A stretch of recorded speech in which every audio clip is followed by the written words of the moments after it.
าทุกคนมาอยู่ที่เขื่อนวชิราลงกรณ์เนาะอยู่ที่จังหวัดกาญจนบุรีเพราะว่าหลังจากได้ไปแต่ละบอนแล้วก็เป็นอีกโปรเจกต์นึงที่ว่าเป็นสิเหตุนั่นก็คือพาทุกคนไปเที่ยวแต่ละเขื่อนเนาะเพราะว่าอยู่ไทยหันก็มีเขื่อนหลายนะ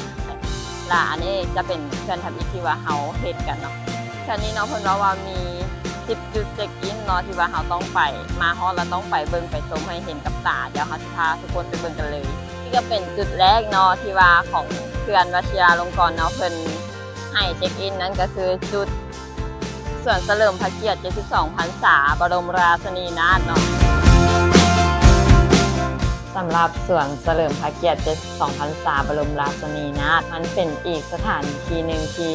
เพิ่นตกแต่งด้วยต้นไม้เนาะมีตั้งให้เฮานั่งได้สัมผัสถึงบรรยากาศที่ว่าได้พักผ่อนอย่างแท้จริงนะ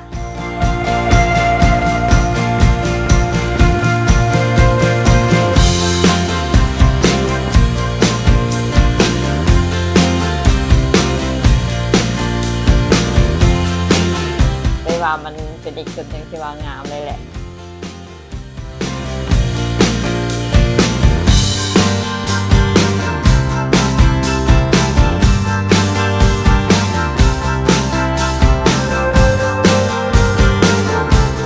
สำหรับการเช็คอินนอนนี่ก็คือสะพาน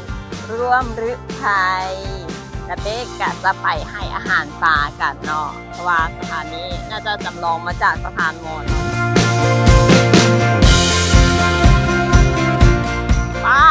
ปลาตัวใหญ่แท้ใหญ่ว่ะ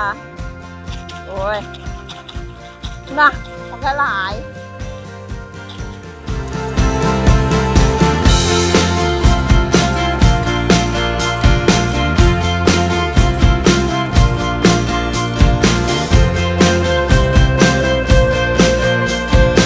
จะเป็นร้านกลางเต็นท์เนาะซึ่งนอนในวิวจุดที่2ของส่วนรวมฤทัยเนาะที่ว่าเมื่อกี้ที่เราไปมีเกือบป่าอย่างนั้นนะมันจะรวมอยู่ในจุดเช็คอินจุดที่2เดี๋ยวถ้าใครสายกลางเต็นท์กลับมาได้เลย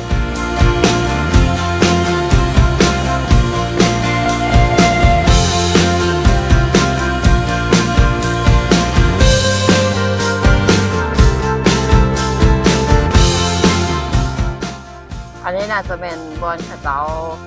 กางเต็นท์ที่ว่าสุ่มไฟสุ่มอย่างมีงานนี่อย่างขนาดนั้นคิดว่าสวยทั้งกลางมานั่งกองไฟกัน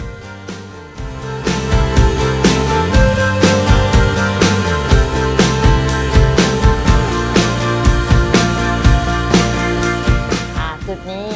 ก็อาจจะเป็นแบบไฮไลท์ของเขื่อนเลยบอกที่ว่าเพิ่นมีการให้เฮาในเกลือป่าเกลืออย่างแล้วก็ชมวิวสวยงามไม่ว่าจุดนี้ก็สะพานเพิ่นหันเป็นตาหน้าถ่ายรูปเลยอยู่บนนั้นก็ค่อนข้างที่จะว่าแบบร่มเย็นดีนะก็ลองไปเบิ่งเนาะและนี่ก็เป็นจุดที่3เนาะที่ว่าเราจะมาเช็คอินกันนั่นก็คือจุดสถานที่พักผ่อนของเขื่อนนั่นแหละคือแบบนักท่องเที่ยวอย่างทุกคนสามารถมาพักผ่อนอยู่บนนี้ได้เนาะชมวิวของเขื่อนนี่อย่างที่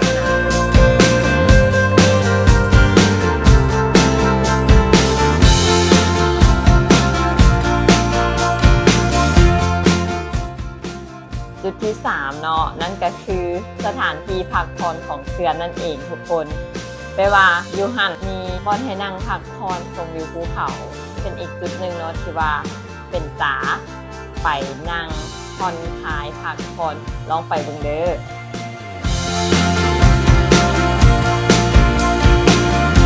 อันนี้ก็เป็นจุดเช็คอินจุดที่4เนาะนั่นก็คือทุ่งดอกไม้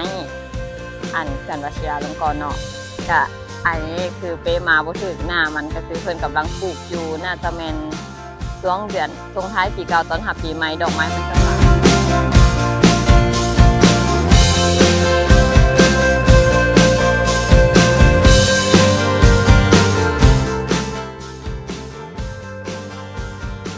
เพิ่นก็จะปลูกแบบดอกไม้ตามฤดูกาลเนาะก็คิดว่าถ้ามันบานมันน่าจะงามเราแต่เป๊ะไปหันบ่ทันแต่นี้เราก็มาฮอตจุดที่5ของการเช็คอินอยู่ที่เขื่อนวชิราลงกรณ์และนอนนั้นก็คือสันเขื่อนนั่นเอง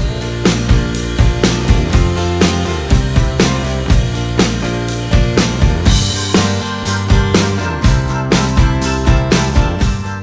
จุดนี้เป็นจุดที่ว่าเป๊ะมากที่สุดแล้วเนาะเพราะว่ามันขึ้นไปแล้วมันได้หับล้มเต็มๆเนาะอีกอย่างเพิ่นก็มีบริการรถถีบให้เฮาถีบเล่นอยู่เทิงหันฟรีเนาะหับลมยังบ่แล้วได้วิวถ่ายรูปยังบ่แล้วได้ชมภูเขาสัมผัสกับธรรมชาติที่แท้เนาะ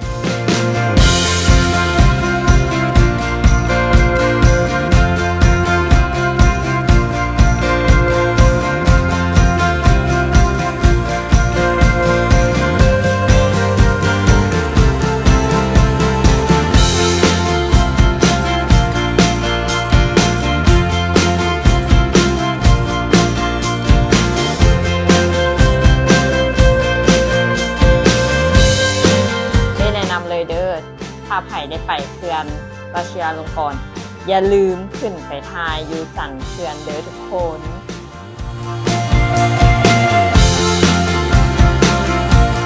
ก็เป็นจุดเช็คอินจุดที่6เนาะนั่นก็คือพระพุทธสิริสัตตาราชเนาะหรือว่าหลวงพ่อเจ็ดกษัตริย์เนาะที่ว่าอันประดิษฐานอยู่ถึงภูหันเนาะแต่ว่าเป๊ะอาจจะไม่ได้พาทุกคนขึ้นไปเด้อเพราะว่ามันสูงแล้วมันซันทนะสาธุเพิ่นอยู่รุมเอาซาไปคิดว่าเบิ่งอยู่ทางรูปนี้ก็เห็นความสง่างามของเพิ่นแล้วเด้ลองไปกราบไหว้บูชาเพิ่นเด้อเพื่อจะได้นำสิริมงคลแก่ตัวเองในฐานะ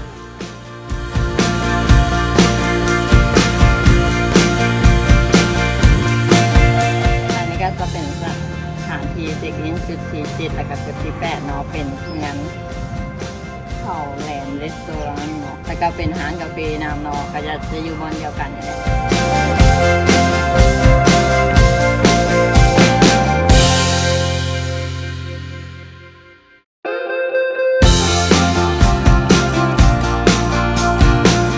ก็จะเป็นจุดเช็คอินจุดที่7และก็จุดที่8เนาะทุกคน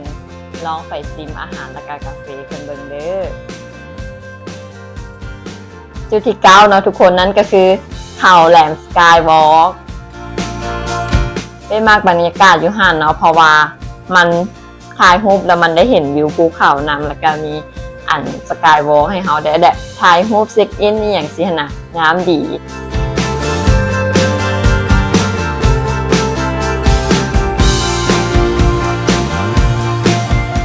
ข้างๆหันเนาะมันจะเป็นแบบมีสไลเดอร์ให้เราขี่นะมันเป็นแผ่นแบบสไลเดอร์ค่ะแหละเดี๋ยวเปซีลงรูปให้เบิ่งว่าเขาต้องขี่จังไดไปแอบถ่ายของเขาเจ้ามาเนาะ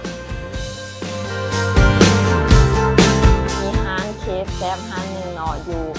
อันทางเข้าสกายวอล์กคนลองไปซิมกันเด้อไอมิสเคฟนี่แหละซื้อร้านค่ะนะ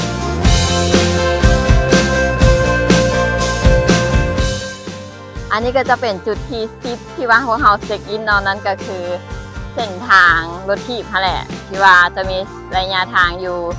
10.28 กิโลเมตรเนาะแต่ว่าเป๊ะจะบ่ถีบเด้อทุกคนเป๊ะพามาเบิ่งจุดเช็คอินซื่อ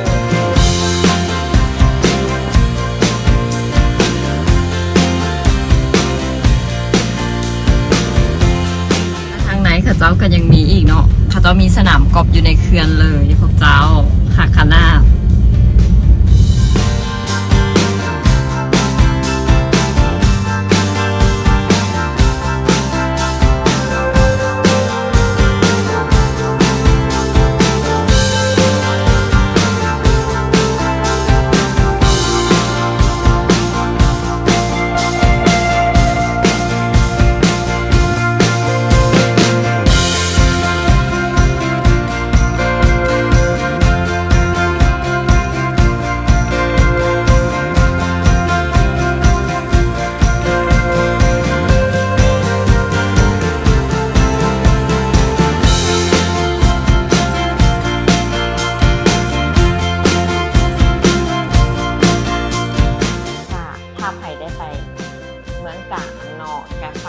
คนไปเยี่ยมชมหรือว่าลองไปแวะไปสัมผัสเบิ่งว่ามันจะเป็นสเปเชียลบ่เนาะ